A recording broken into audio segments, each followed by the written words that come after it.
Eh bien, bonjour à tous. Merci d'être présents aussi nombreux comme d'habitude pour notre cycle de conférences de la FFPE. Depuis quelque temps, nous faisons plusieurs types de conférences, notamment dédiées à divers sujets.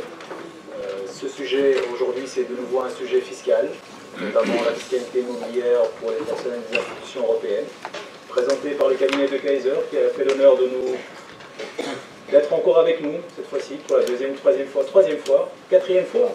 Non, cinquième. Wow. Si on fait anglais français, ça fait plus de 5 fois maintenant. On les remercie d'ailleurs toujours chaleureusement parce que c'est un cabinet expert vraiment spécialisé dans la fiscalité pour les collègues, que ce soit au niveau succession comme on a fait notamment en droit civil et puis en fiscalité de la succession dans les conférences suivantes.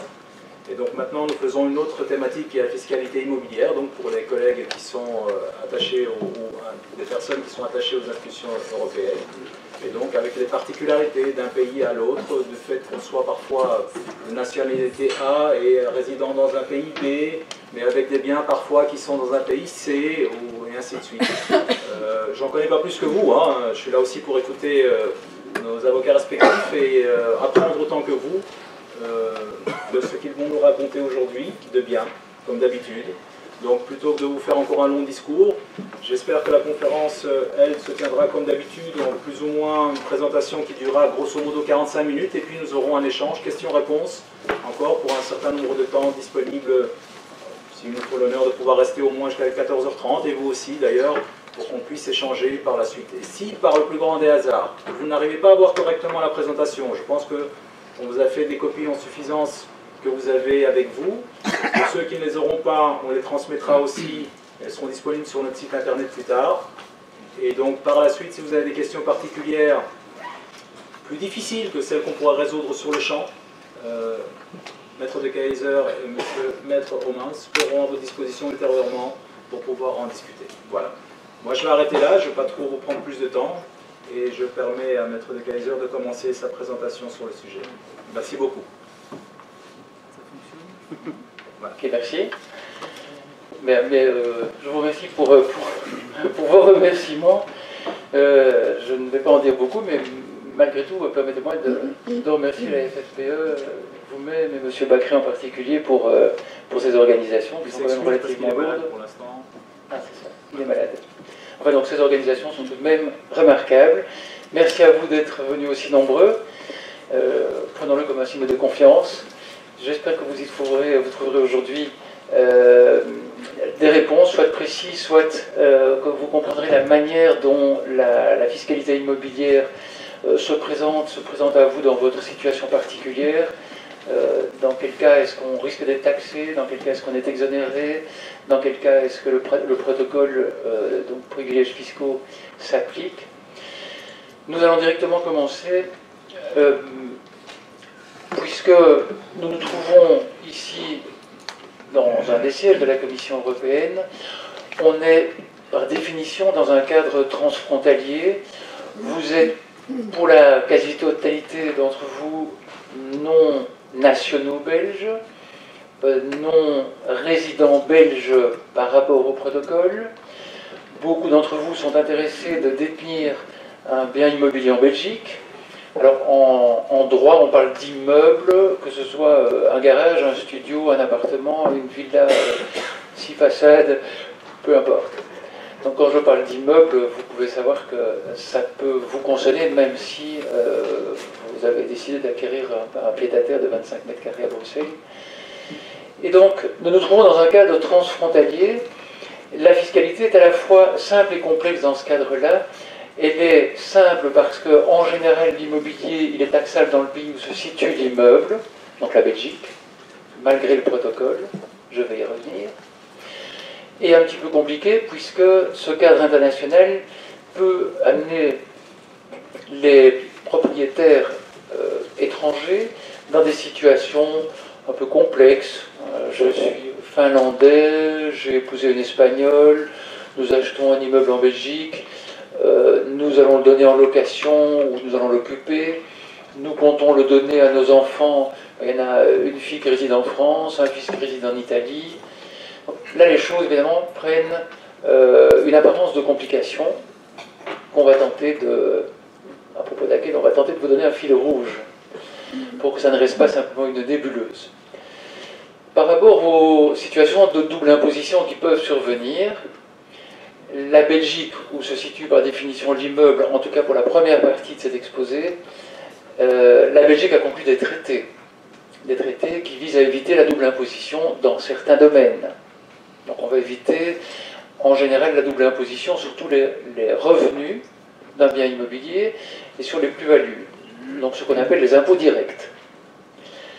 On va parfois l'éviter en matière successorale et on va l'éviter en matière de donation, mais pas sur base de traité. On va généralement l'éviter parce que lorsque deux pays vont taxer, mettons qu'un résident belge donne un bien immobilier belge à son enfant qui réside en Espagne, la Belgique va dire je taxe parce que le donateur est résident belge, je taxe de toute façon parce que l'immeuble est en Belgique, et l'Espagne va dire moi je taxe parce que chez moi on taxe quand le bénéficiaire d'une donation ou d'une succession est résident espagnol. Donc en matière de succession, on aura parfois un évitement lié à un traité.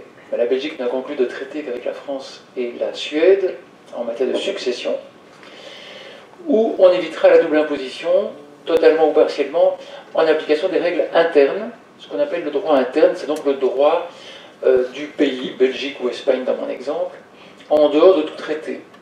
La Belgique, par exemple, a des dispositions de droit interne qui font qu'un résident belge qui a un immeuble, mettons en France, cet immeuble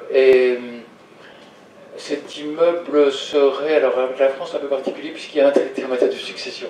Donc on a un immeuble en Italie. L'Italie pourrait taxer l'opération qui est réalisée sur l'immeuble. La Belgique en droit interne va par exemple exonérer la succession. Donc je suis président belge, propriétaire d'un immeuble en Italie, je lègue cet immeuble italien à mon fils italien, pour simplifier. L'Italie dit, je taxe. La Belgique va dire, bah, le défunt est résident belge, je taxe. Mais la Belgique, entre guillemets, est consciente du fait que les pays étrangers vont nécessairement taxer si l'immeuble est sur leur territoire, c'est comme ça dans le monde entier. Donc la Belgique va prévoir en droit interne une exonération si l'Italie a effectivement taxé. J'espère que je commence déjà d'un petit peu expliquer ce que j'appelais tout à l'heure un fil rouge, parmi d'autres, qui vont permettre de comprendre comment la fiscalité s'organise. On ne pourra pas rentrer dans des règles détaillées, bien entendu, surtout pour 27 États membres, 28 États membres, non. Mais les principes généraux sont assez stables, sont généralement communs aux différents États.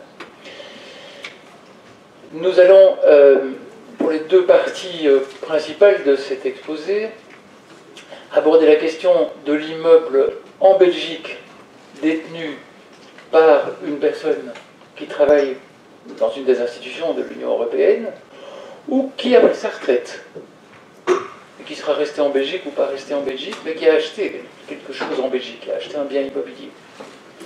Donc, quelle est la fiscalité belge applicable à l'immeuble?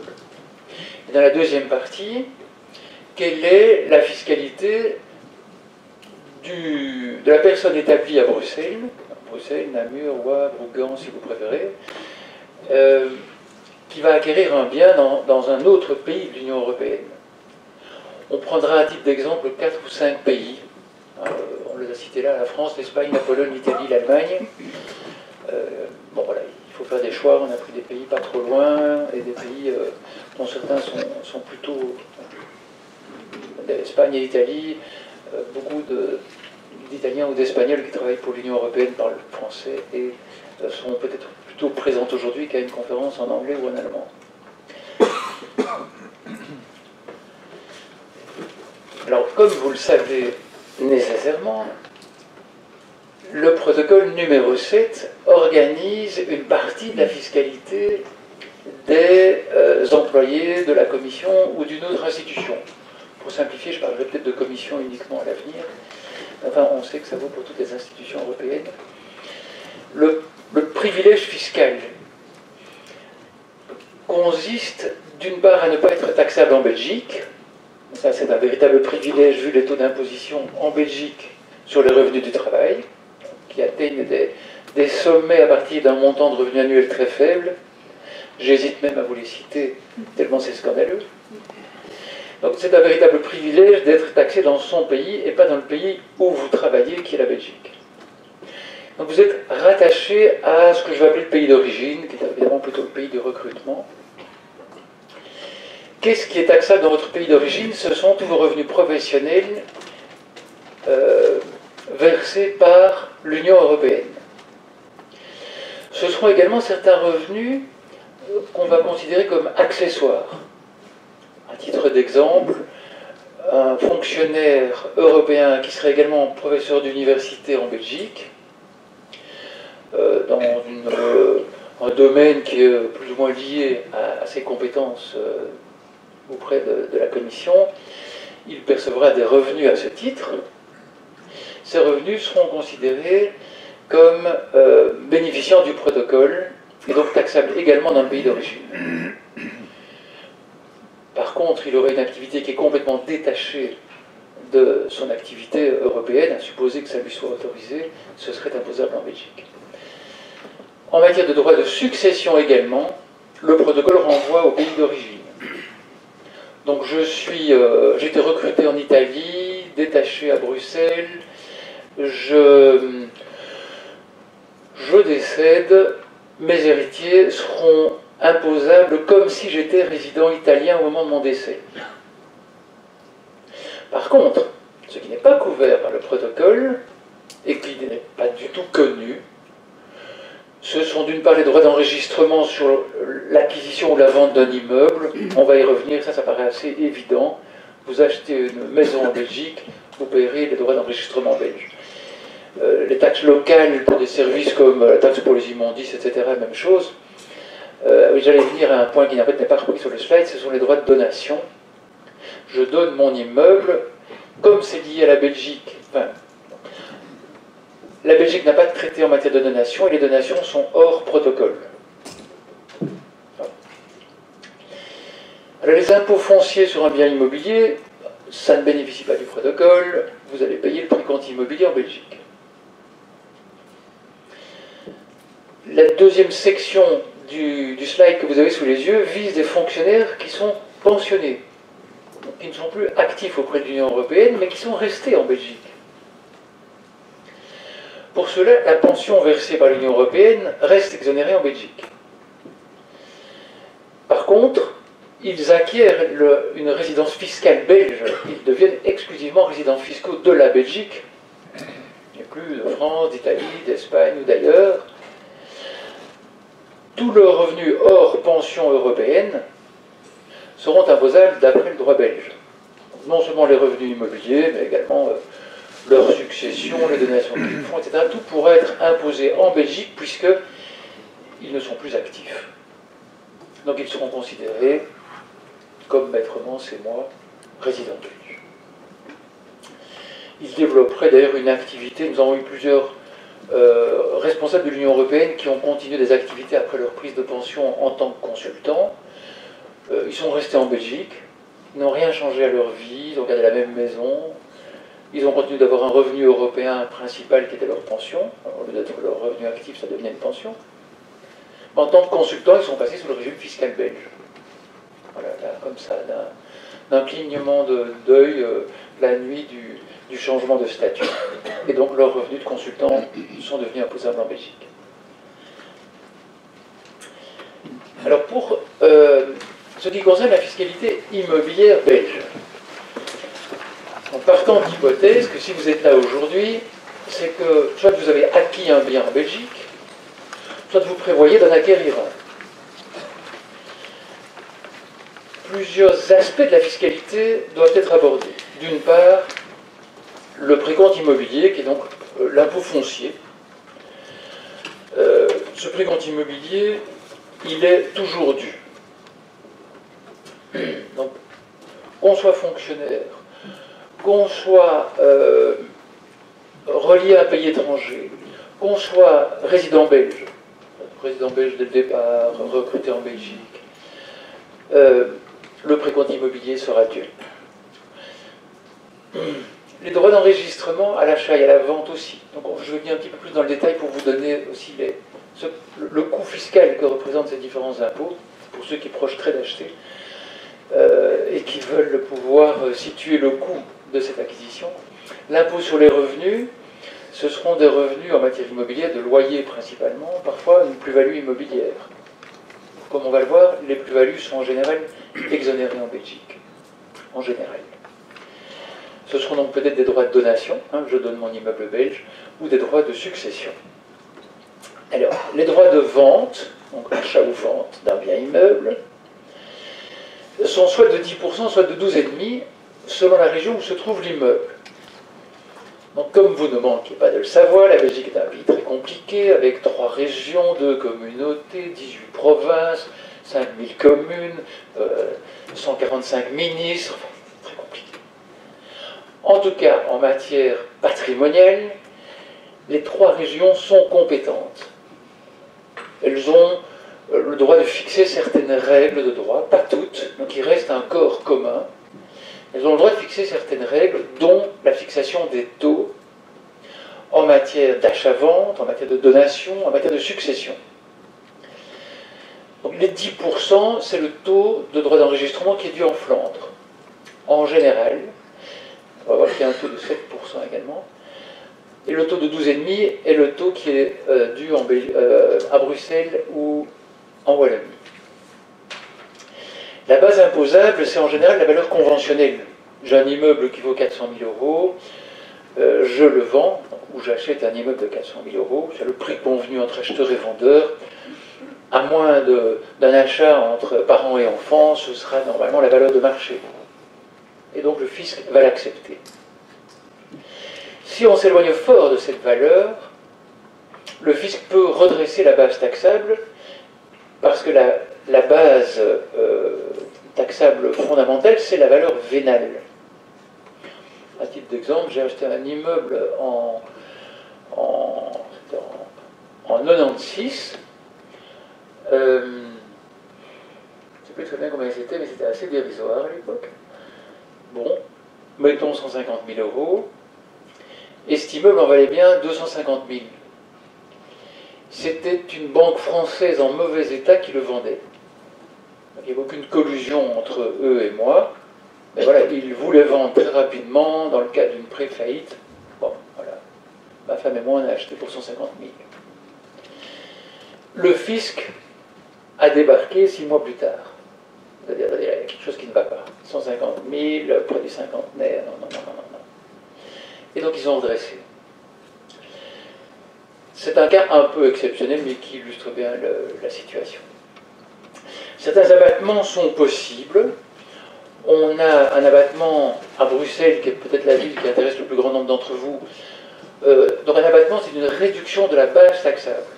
Donc, avec un taux de 12,5% à Bruxelles, on a une imposition sur la valeur d'achat ou de vente diminuée de 175 000 euros. Je suppose que les Français le comprennent.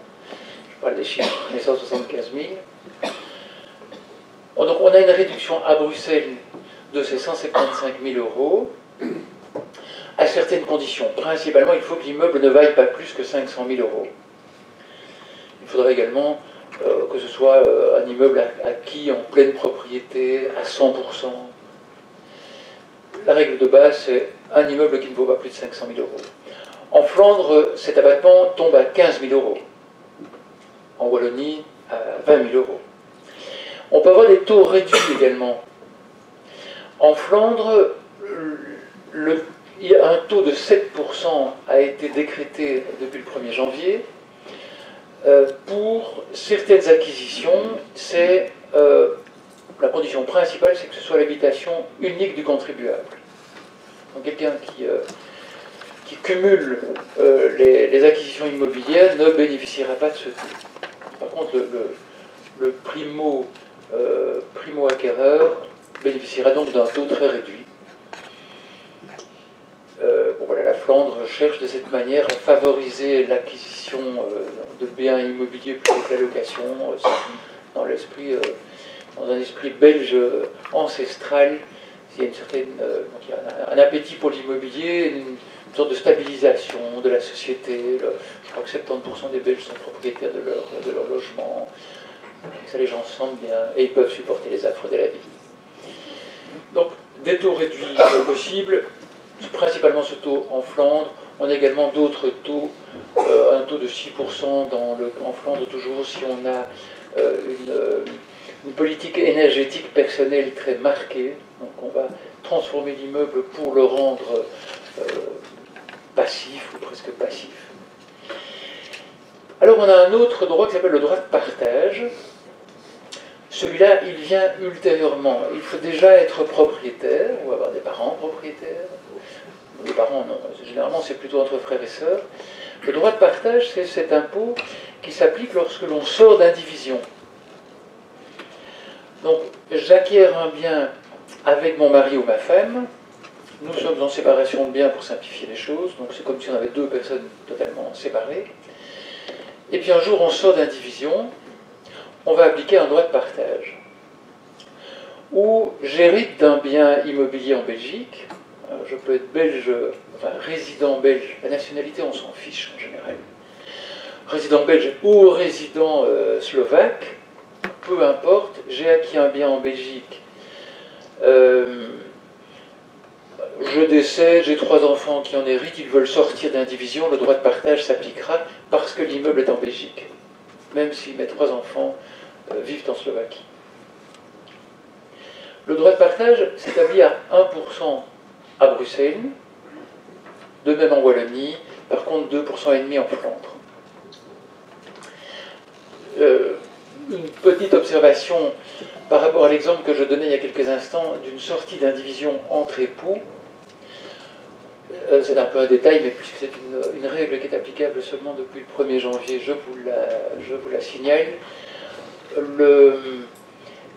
Les ventes entre époux étaient interdites en Belgique depuis 150 ans et elles sont autorisées depuis quelques semaines. Donc, dorénavant, le droit de partage pourrait peut-être s'appliquer de manière un petit peu plus large. Auparavant, les gens qui voulaient sortir d'indivision pour cause de mésentente devaient d'abord procéder au divorce. Mais on peut également procéder à des indivisions, à des sorties d'indivision pour d'autres raisons. On a beaucoup de clients qui sont des personnes de différentes nationalités, qui ont parfois des enfants déjà d'une première union. Ils ont acquis des biens ensemble, et puis ils vont sortir d'indivision pour simplifier leur planification successorale. Moi, je vais donner à mes enfants, j'ai pas envie que les beaux enfants soient dans la même indivision que mes propres enfants. Là, je pense à un cas d'une personne qui travaillait pour l'Union européenne, qui est danoise. Sa femme était finlandaise, ils avaient des biens en Belgique et en France, et en Finlande. C'était extrêmement complexe. La sortie d'indivision les aurait bien aidés. En l'occurrence, ils n'avaient aucune intention de divorcer, donc ça n'a pas été possible de se vendre entre eux des biens immobiliers. Donc la situation, le droit de partage peut trouver à s'appliquer dans pas mal de situations. Ça ne saute pas aux yeux, puis quand on rentre dans les situations pratiques, finalement, ça se retrouve assez souvent. Alors la taxe sur la valeur ajoutée, en Belgique, on la rencontre rarement en matière immobilière. Parce qu'on n'a pas de TVA sur les acquisitions d'immeubles, on n'a pas de TVA sur les loyers, en général. Et pourtant, on peut avoir une TVA sur une acquisition d'immeuble lorsque l'immeuble est neuf. Et ça, c'est le vendeur, qui serait généralement donc un constructeur professionnel, un promoteur, c'est lui qui le choisira. Comme lui a payé de la TVA à son architecte, aux ingénieurs, à tous les corps de métier, d'abord à l'entrepreneur, aux maçons, il a payé une TVA à 21%, et par le fait de revendre avec TVA à l'acquéreur, consommateur final, moi ou vous, il peut récupérer toutes les TVA en amont. Une magnifique règle européenne, élaborée dans les années 70. La TVA est vraiment un système magnifique, puisque le monde entier l'adopte. Il y a quelque chose de très juste dans ce système. Mais le promoteur pourrait également choisir de vendre avec droit d'enregistrement. à ce moment-là, le coût pour le consommateur final est en réalité plus lourd. Il ne paye pas une TVA de 21, il payerait un droit d'enregistrement de 12,5% à Bruxelles. Mais sachant que le promoteur perd sa TVA en amont, il va évidemment majorer son prix de vente. Donc il l'aura majoré de 21% et il demande le paiement d'un droit d'enregistrement de 12,5% à son acquéreur. C'est une situation finalement assez rare. Donc le promoteur va vendre plutôt à 21% donc, dans un régime TVA. Oups, voilà. Alors le précompte immobilier, pour ceux qui le payent, ils savent ce que c'est un impôt foncier assez lourd. Voilà, je vous donne un petit exemple. Voilà, ici on a, voilà, c'est le RC indexé fois 1,25 pour Bruxelles, donc c'est le carré là en dessous, ou fois 2,5% en Flandre, et surtout majoré de ce qu'on appelle les centimes additionnels, ce sont les taxes provinciales ou communales. Donc on va souvent arriver dans les communes bruxelloises à un précompte immobilier qui sera peut-être de la moitié du revenu cadastral indexé, etc. Voilà, bon, ça reste faible par rapport à d'autres pays, mais c'est tout de même une taxe immobilière récurrente qu'il faut prendre en compte. Donc ça c'est pour le précompte lui-même. Le précompte, donc cet impôt foncier, il est dû sur base du revenu cadastral. Le revenu cadastral, c'est une sorte d'anomalie, un peu historique, puisque ça correspond à la valeur locative d'un bien. Bon, jusque-là, beaucoup d'États taxent sur la valeur locative estimée d'un bien, l'Italie, la Grèce, enfin il y en a beaucoup. Mais cette valeur locative, elle date des années 70.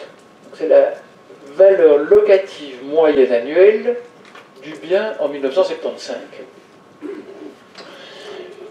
Donc quand on construit un nouvel immeuble et que l'administration doit déterminer un revenu cadastral, ben, l'administration a un petit peu tendance à oublier qu'elle devrait remonter 40 ans en arrière. Donc elle fixe ça généralement sur base de la valeur locative actuelle. Mais le contribuable peut rouspéter et dire non, attendez.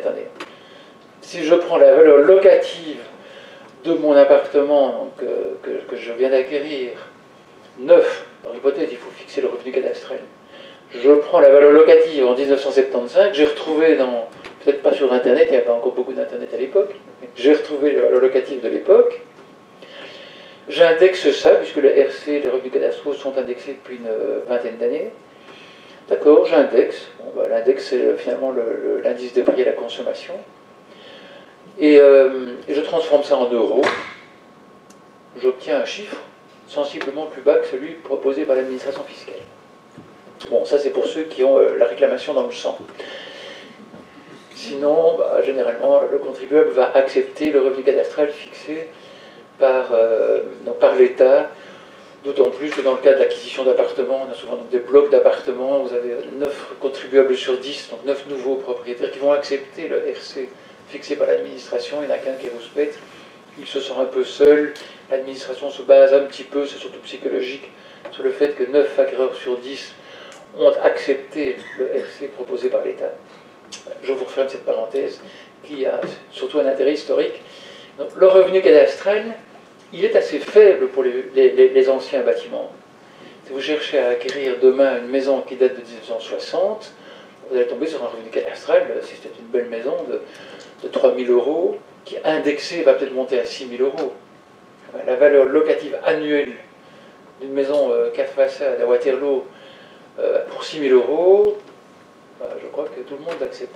Je serais tenté de la prendre en location à ce niveau-là. Donc le revenu cadastral, c'est ça.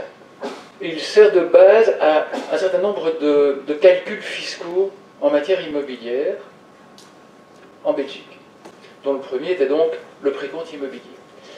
Maintenant, si je passe à la situation non plus de l'acquisition, mais de l'occupation d'un bien. Donc soit je l'occupe moi-même, soit je le donne en location, soit je le laisse vide. Si je l'occupe comme domicile, eh bien mon revenu cadastral est exonéré. Donc le revenu cadastral, c'est comme un revenu. C'est la valeur locative annuelle que je suis supposé encaisser. Comme j'occupe l'immeuble, je n'encaisse rien, ce revenu cadastral est exonéré. Et je ne dois même pas le déclarer. le précompte immobilier, par contre, est bien dû. Et donc, il sera calculé sur le revenu cadastral. Si j'utilise mon bien comme résidence secondaire, je ne le mets donc pas en location, donc j'achète une maison en Ardennes, je serai taxé sur le revenu cadastral majoré de 40%. Je vais donc déclarer mon revenu cadastral annuellement et je paierai un précompte immobilier. Il y a un débat quant à savoir s'il faut déclarer ou pas le RC. À notre avis, il ne le faut pas.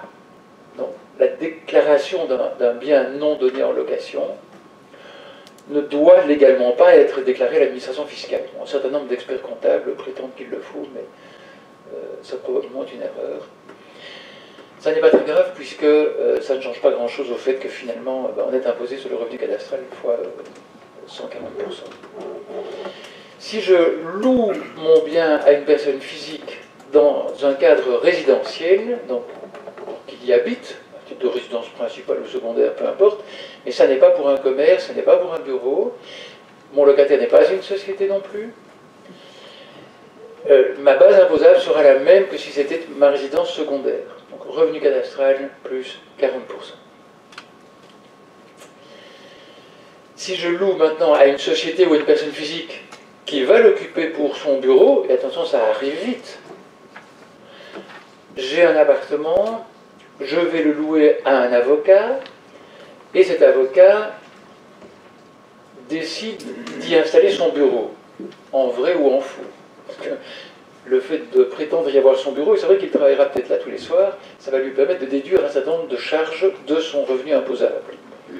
Eau, gaz, électricité, travaux de peinture et autres. Et donc voilà que mon locataire utilise le bien à des fins professionnelles.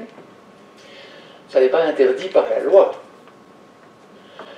Eh bien, enfin, il y a des règles d'urbanisme, on est bien d'accord.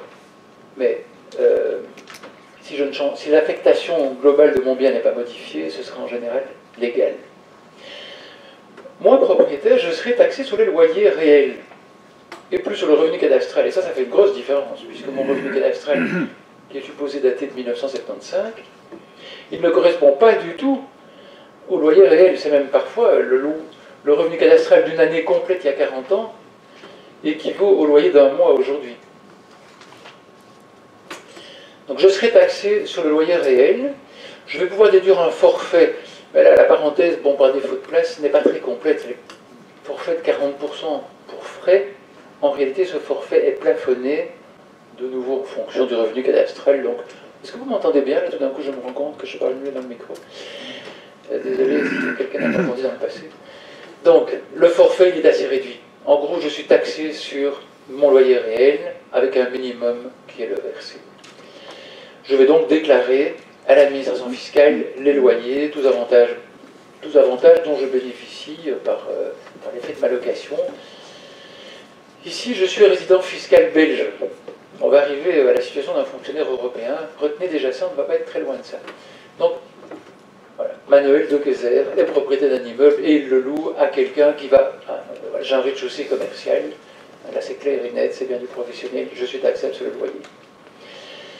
Si je le loue à un avocat qui l'occupe à moitié pour son privé, à moitié pour son professionnel, c'est vrai que tous les soirs, là, il s'installe devant son ordinateur et il bosse un peu, eh bien, le revenu pourra être splitté.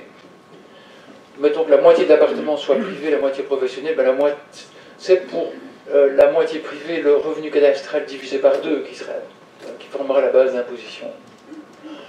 Pour l'autre moitié, ce sera le loyer réel, la moitié du loyer réel que je reçois de mon locataire. Maintenant, pour les personnes parmi vous qui projettent d'investir dans l'immobilier, vous pouvez interdire dans votre bail à votre locataire d'occuper le bien à titre professionnel. Vous pouvez aussi, si vous êtes un petit peu plus sympathique, lui dire: je vous interdis rigoureusement de déduire votre loyer, rigoureusement, parce que sinon moi je suis taxé sur le loyer. Par contre, vous déduisez votre eau, gaz, électricité parce que vous avez un ordinateur qui tourne là en permanence pour votre activité professionnelle, ça ne me concerne pas. Donc, déduisez vos frais, d'accord, mais ne déduisez pas votre loyer. Maintenant, je suis non-résident belge. Je suis non-résident belge, je suis propriétaire d'un appartement à Bruxelles. Alors, je suis fonctionnaire de l'Union européenne établi à Bruxelles. J'ai été recruté en France, en Allemagne, dans n'importe quel pays européen. Je suis donc a priori non-résident belge. Vais-je payer le précompte immobilier? Réponse oui, le précompte est dû par tout le monde. Si je détiens simplement le bien, je ne le donne pas en location, c'est la situation que je prenais tout à l'heure. Je ne le loue pas, il est là, je ne l'occupe pas, je ne le loue pas. Est-ce que je dois déclarer quelque chose? À notre opinion, vous ne devez pas déclarer votre revenu cadastral. C'est un peu étrange parfois qu'on puisse avoir des opinions différentes, mais les lois ne sont pas toujours parfaitement précises. En l'occurrence, j'ai peut-être les autres qui se trompent. Nous sommes assez sûrs de notre coup. Les revenus du bien, le loyer principalement, va-t-il être taxable? Donc, j'ai été recruté en Italie, donc je suis considéré comme résident fiscal italien, et pas comme résident fiscal belge, mais attention, je ne suis considéré comme résident fiscal italien que pour mes revenus Union européenne.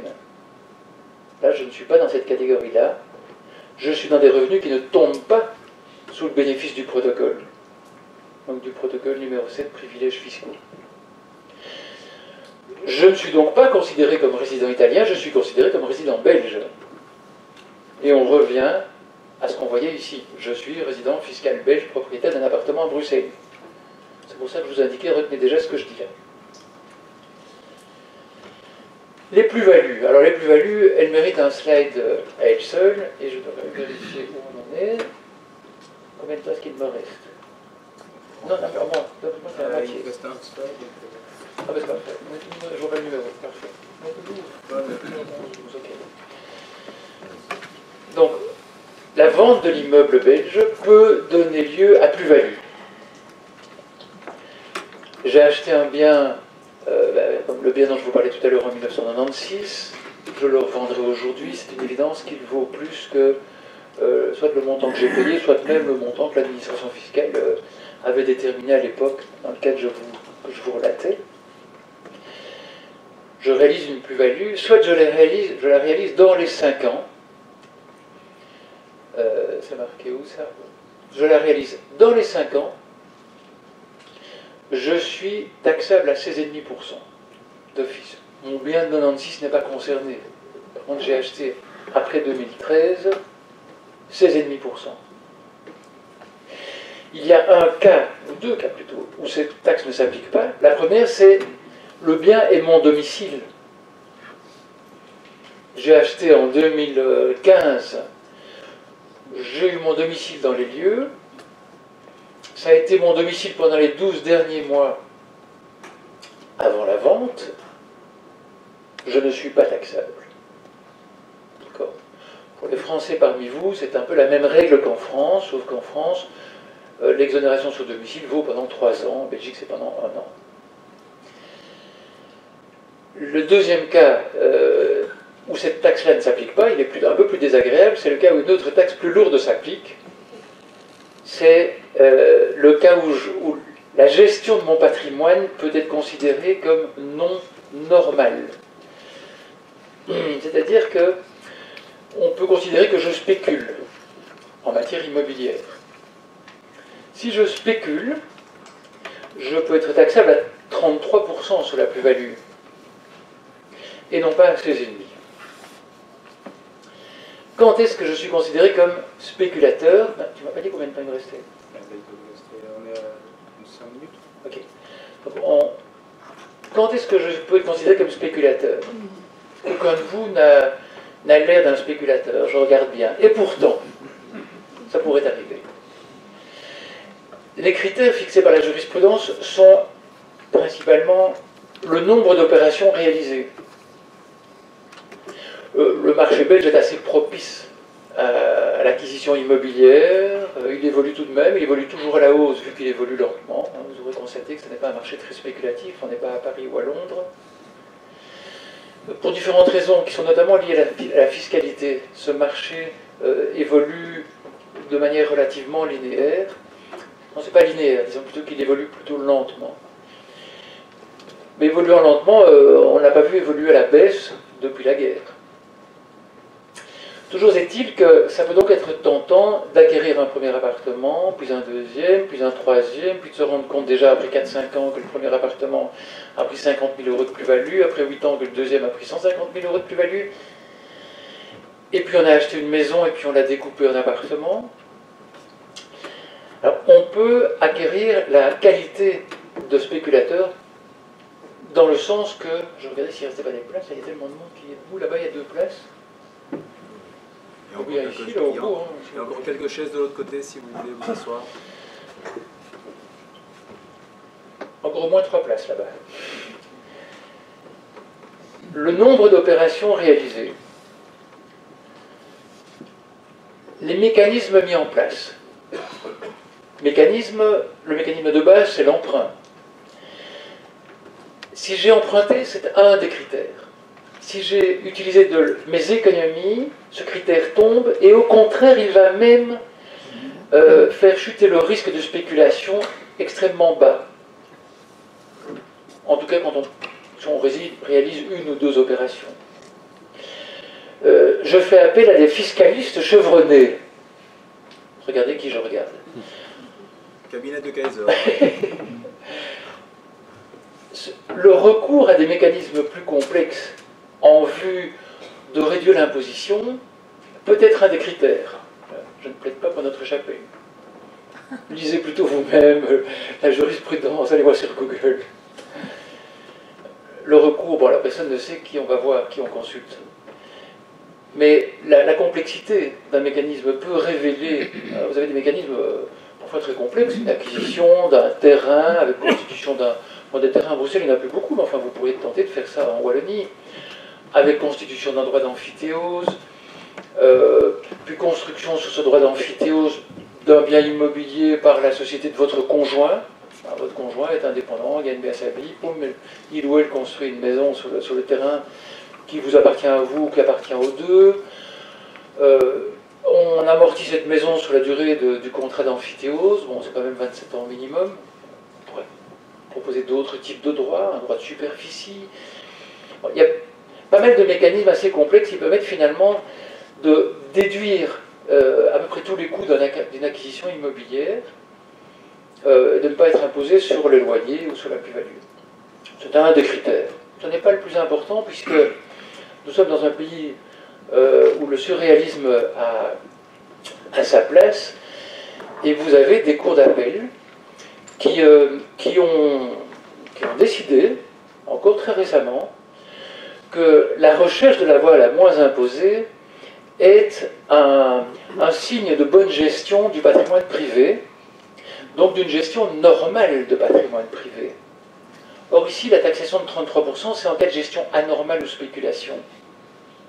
Vous avez par exemple la cour de Mons, qui est pourtant en plein pays socialiste, hein, si vous me passez je ne suis pas ni pour, ni pro, ni contre, mais on pourrait s'attendre quand même à ce qu'un spéculateur immobilier ne soit pas nécessairement en odeur de sainteté auprès de la cour d'appel de Mons. Eh bien, pas du tout. La cour d'appel de Mons a décidé et redécidé que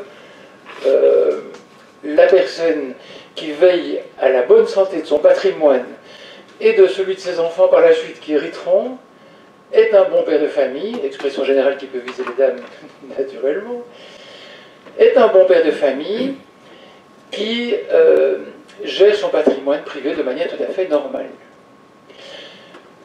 Donc le fait de consulter, le fait d'entrer dans un mécanisme un peu plus complexe, c'est en principe un critère d'imposition, à 33%, mais néanmoins, vous avez une jurisprudence qui va considérer qu'on est plutôt un bon père de famille et qu'on ne peut pas reprocher à quelqu'un de veiller à ne pas payer trop d'impôts. Donc on est dans un schéma légal. Donc je dirais pour conclure sur ce point-là le critère le plus important, c'est la répétition d'opérations. Le deuxième critère, c'est la prise de risque initiale. La prise de risque en vue de réaliser un profit. C'est-à-dire, ma fortune, c'était tout de suite 30 000 euros sur mon compte bancaire. J'ai acquis un bien de 300 000 euros. Donc j'ai emprunté 270 000. Je me suis quand même mis un petit peu en péril, du point de vue de l'équilibre financier familial.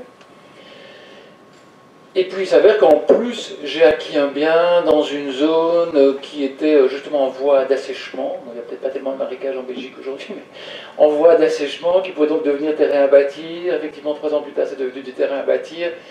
Et bon, mon terrain acquis, je ne sais plus combien, 300 000, je le revends en 800. Donc là, j'ai pris un risque important dans l'idée de revendre. D'ailleurs, je n'ai jamais fait mine de vouloir construire sur ce bien pour m'y installer. L'administration fiscale ou les tribunaux vont peut-être considérer que l'acquisition a bien été faite en vue de revendre. Et alors évidemment, c'est la dernière ligne de ce slide, il peut y avoir un autre type d'imposition si j'acquiers dans un cadre professionnel, mais a priori ça ne vous concerne pas. Simplement pour être complet, la personne qui développe une activité réellement professionnelle, ça peut concerner le conjoint d'un fonctionnaire. Donc ça devient une véritable activité professionnelle, déclarée ou pas déclarée. Je veux dire que c'est pas qu'il y a du noir, mais c'est que la personne, elle acquiert un immeuble, c'est pas professionnel, puis un deuxième, dans lequel il y a 4 appartements, puis un troisième où il y a 6 appartements. Et l'un dans l'autre, elle ne se rend pas compte qu'elle devient un professionnel de l'immobilier. L'administration fiscale prend connaissance de la situation, pourrait considérer qu'il s'agit d'une activité professionnelle et à ce moment-là imposer au taux de l'impôt des personnes physiques belges, qui donc est dramatique, comme je vous le disais tout à l'heure, plus sécurité sociale. Voilà, alors le dernier, je crois que celui-ci, je vais encore le faire. Donc je suis maintenant résident fiscal belge, propriétaire d'un bien à l'étranger. Quel va être le traitement du côté belge? Donc, je me permets de vous rappeler qu'en matière immobilière, vous n'êtes pas fonctionnaire. Le protocole ne s'applique pas, qui ne s'applique qu'aux revenus Union européenne. Donc, vous êtes établi à Bruxelles et vous acquérez un bien peu importe, vous acquérez un bien en Allemagne. Comment seront traités les loyers de ce bien en Belgique? Maître Mans va venir sur la question de comment les loyers seront-ils traités en Allemagne, ou en France, ou en Espagne. Du point de vue belge, le premier réflexe, c'est de voir la convention entre la Belgique et l'Allemagne. Dans 9 cas sur 10, même dans 999 cas sur 1000, le traité prévoira, bon, il n'y a pas 1000 pays, d'accord, 169 cas sur 170, le traité prévoira que c'est l'Allemagne qui peut taxer le lieu de situation de l'immeuble. L'Allemagne taxera les loyers et les plus-values, et la Belgique va uniquement prendre en compte ses revenus immobiliers, même pour vous, puisque vous n'êtes pas fonctionnaire européen de ce point de vue-là. Va prendre en compte ses revenus immobiliers pour ce qu'on appelle appliquer la réserve de progressivité. Alors, ce terme un peu abscon signifie que la Belgique applique un taux d'imposition sur certains revenus qui ne sont pas les revenus européens. Sur les revenus taxables en Belgique, elle applique un taux d'imposition qui tient compte des revenus étrangers exonérés. Finalement, la personne est plus riche que ce que révèlent ses seuls revenus belges. Elle a aussi des loyers en Allemagne, elle a une maison en Grèce qu'elle donne en location. Donc, on va tenir compte de l'ensemble des revenus pour calculer le taux d'imposition applicable aux revenus taxables en Belgique. Je viens de vous dire, les plus-values ou les loyers en Allemagne n'étaient pas taxables en Belgique, ils sont taxables en Allemagne. On va juste calculer le taux effectif d'imposition en Belgique sur les autres revenus en tenant compte de ces loyers allemands. Or, il se fait que, pour la très très grande majorité d'entre vous, vous n'aurez pas d'autres revenus taxables en Belgique. Vous exercez votre mission auprès de l'Union européenne, cette mission vous occupe à temps plein, vous pouvez avoir de surcroît certaines interdictions d'exercer des activités commerciales, d'être mandataire de sociétés commerciales, etc. La tentation d'exercer, ou l'envie d'exercer en Belgique une autre activité qui génère des revenus professionnels, votre envie, elle ne doit pas vous empêcher de dormir. Si vous n'avez pas d'autres revenus, d'autres revenus qui cette fois-ci sont bien taxables en Belgique, autres que le revenu européen, peu importe que la Belgique tienne compte des loyers allemands pour calculer le taux effectif sur vos revenus belges, puisqu'il n'y a pas de revenus belges. Et c'est ce qui explique la petite parenthèse là, souvent sans effet. Voilà, donc la règle existe, mais elle ne trouvera pas d'application concrète et il n'y aura pas de coût fiscal. Et je vais maintenant passer la parole à Maître Mans. En matière de transfert de biens immobiliers belges, il n'y a pas que l'achat, la vente, le partage, et puis on a également toute la question des biens immobiliers étrangers. Je passe la parole à Maître Mans. Merci. Bonjour à tous. Et donc, Maître de Kayser vous a expliqué tout ce qui était fiscalité directe, loyer, plus-value, détention. Moi, je vais passer sur l'aspect qu'on appelle en termes techniques l'imposition indirecte, c'est-à-dire les impôts dus lors du transfert d'un immeuble, que ce soit par donation ou par succession. Logiquement, tout le monde m'entend bien ? Pas un succès de foule, mais bon. Logiquement, on va commencer par les transferts de son vivant, donc les donations. Il faut savoir que dans le cadre d'une donation, le protocole numéro 7 ne joue pas. Donc tout le monde ici présent est réputé être résident belge dans le cadre d'une donation. Dans le cadre d'une donation d'un immeuble, une donnée commune, il faut un acte notarié. Le notaire prépare l'acte de donation et surtout collecte l'impôt belge. Cet impôt est un impôt régional. Comme vous le savez, il y a 3 régions, on n'est pas au stade de l'Espagne, il y a 17 communautés autonomes, on n'en a que 3, et donc il faut déterminer la région compétente. Là, ça devient un petit peu compliqué, mais tranquille. Si le donateur est un résident belge, la région compétente, sera la région du domicile du donateur. Si le donateur a eu la curieuse idée de déménager beaucoup dans les 5 dernières années, qu'il est passé de la région bruxelloise à Rode-Saint-Genèse, région flamande, pour finir à Wavre, région wallonne, pour déterminer sa région, on prend la région dans laquelle il a séjourné le plus longtemps dans les 5 dernières années. Si la personne qui donne est un non-résident, type un fonctionnaire européen qui, ayant pris sa retraite, est parti s'établir à l'étranger, on va dire en France, qu'il a conservé son immeuble en Belgique et qui compte le donner à ses enfants, donc un non-résident donne un immeuble belge, là, la région compétente, ça sera la région du lieu où est situé l'immeuble. Tout ça, rassurez-vous, a peu au fait d'importance. Pourquoi? Parce que depuis 2018, toutes les régions ont harmonisé leurs taux. C'est la première fois en Belgique où on a une telle harmonie fiscale. Donc la concurrence a bien fait son jeu. Donc les taux de donation, maintenant, c'est ultra simple. Première catégorie, c'est le donateur donne à ses enfants ou à son conjoint ou à son cohabitant. Là, les taux sont progressifs, vont de 3 à 27%. Si le donateur donne à quelqu'un d'autre, son frère, sa tante, ses cousins, le voisin de palier, les taux montent de 10 à 40%. Mais il faut savoir que c'est une nette amélioration. Avant, on atteignait entre tiers des taux de 80% qui ont été jugés prohibitifs, et donc on a ramené ça à 40%. Comme dans toute règle, il y a des exceptions, des systèmes préférentiels. Quand vous donnez votre domicile conjugal ou l'habitation familiale, on a un taux préférentiel. Autre élément intéressant, si le donateur est une personne résidente belge qui donne un bien belge à un non-résident, là il peut avoir un impôt local prélevé par l'état de résidence de la personne gratifiée. Certains États prélèvent un impôt sur base, ont comme critère la résidence de la personne gratifiée, c'est notamment la France, l'Espagne et l'Allemagne, 3 grands pays européens. En matière de donation, ce qu'il faut aussi savoir, c'est que la Belgique n'a conclu aucun traité, aucune convention préventive de double imposition. Donc là, c'est le néant absolu, on doit un petit peu mieux faire, j'ai envie de dire.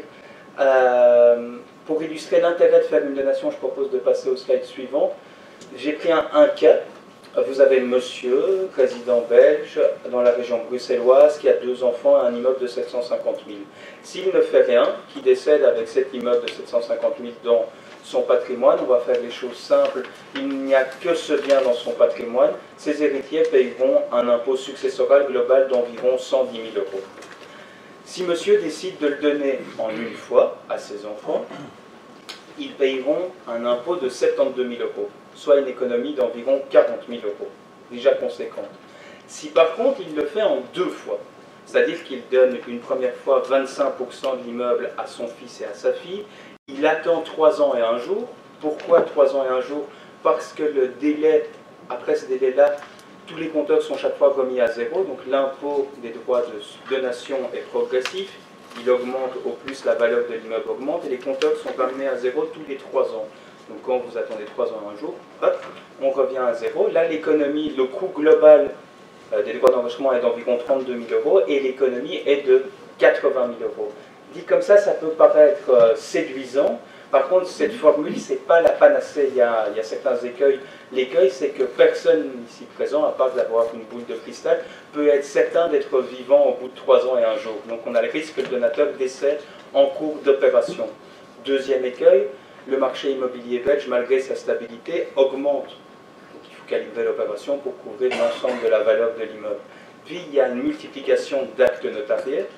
Le notaire, il ne fait pas du bénévolat, donc à chaque acte, il prélève des honoraires, des fees. Et aussi, on a une crainte en tant que fiscaliste, c'est une modification législative.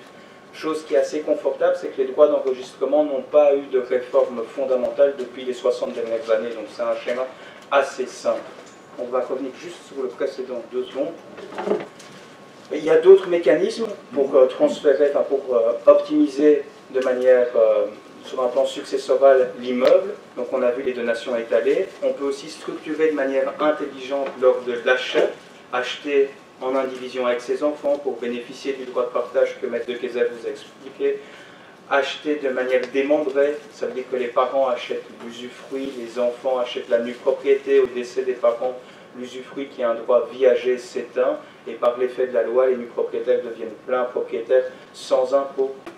Donc il y a plein de choses intéressantes à faire pour éviter les droits de succession. Ce que beaucoup de personnes craignent, c'est qu'en donnant, on se dépossède, on se dépouille. Mon fils a 5 ans, il donnait ses données, reprendre ses volets. Et on ne peut pas lui donner tort, quoi. Donner ses données, reprendre ses volets. Sauf qu'en fait, il est possible, et c'est là tout notre métier, de organiser les donations, notamment immobilières, pour permettre aux donateurs de conserver le droit d'occuper les lieux librement, de permettre aux donateurs de décider de louer, aux conditions que le donateur décidera lui-même, négociera lui-même, de percevoir des loyers, voire même de pouvoir tout seul, sans devoir impliquer les personnes gratifiées, pouvoir vendre l'immeuble qu'il a donné, à nouveau aux conditions négociées, et dans une certaine mesure et sous certaines conditions, récupérer le prix de vente. Donc la donation peut être tout à fait sécurisée, il faut enlever l'idée de mon fils que donner ses données, reprendre ses volets. Il a 5 ans, mais il est déjà assez malin, il a dit non, je ne fais pas un don, je fais un prêt pour toute la vie. Encore un. Maintenant, on passe à l'autre versant, les successions. Donc, un jour ou l'autre, une personne va décéder. Si cette personne est résidente belge, la Belgique a le droit de taxer son patrimoine mondial. Donc, tant les biens mobiliers et immobiliers belges que l'ensemble des biens mobiliers et immobiliers étrangers. L'immeuble en Espagne, le compte en France, tout ça peut être taxé. À ça, on rajoute certains éléments, type les donations, les biens immobiliers donnés non enregistrés dans les 3 ans, certaines fictions fiscales. Qu'est-ce que c'est une fiction fiscale? C'est grosso modo, et à ce stade-ci, les assurances-vie. Les assurances-vie sont généralement rajoutées. Tout ça forme une masse, on appelle la masse successorale. Là-dessus, les bénéficiaires payent des droits de succession dont les taux se situent à... Vous avez toute la liste là, en ligne directe, c'est 3 à 30%, plus ou moins dans toutes les régions, sauf en Flandre, où ils bénéficient d'un taux de 27%, et ça c'est le nationalisme flamand. On recule un slide.